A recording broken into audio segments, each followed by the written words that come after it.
من الشیطان الرجیم بسم الله الرحمن الرحیم.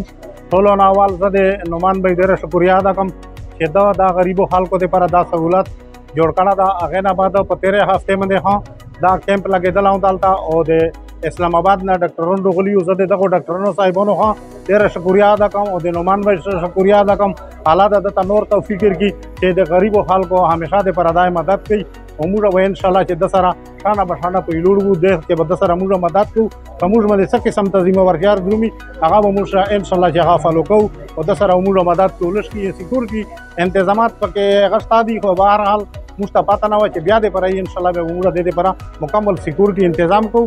هغې نه بعد بې نمبري به نه پکې کېږي انشاءالله ښې طریقې سره به پکې کېږي او د دپاره موږ دعا کوو چې الله پاک کامیاب او قایم و دایم دغسې وسوتي. الله د ته توفیق ورکړي.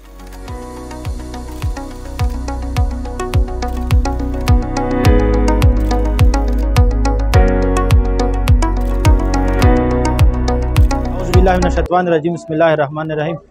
ټولې نه مخکې خو زه د خپلې علاقې چې کوم خلک دلته کې راغلي هغې شکرګزار یم، هغې شکریا ادا کوم چې هغې ته مې کله هم داسې هغه کړه ده ارینج کړه ده هغه راغلي بھرپور شرکت یې کړه ده. او دې نه علاوه چې مې کوم مېلمانه راغلي دي ډاکټرون دي هغې هم زه شکرګزار یم چې هغې دومره ټایم وګوستم او دلته کې راغلل او فی سبیل الله چې دو هغه دلته کې د زموږ علاقې چې کوم مریضون دي چې هغه هغې پسې و هلته کې اسلام آباد ته ورځل خاص کر ډاکټر یاد رحمان صاحب پسې عارف کلیم صاحب پسې او هغې ته نن دلته کې راغلي دي او هغې مریضون دلته کې هغه فری آف کاسټ چیک اپ کوي.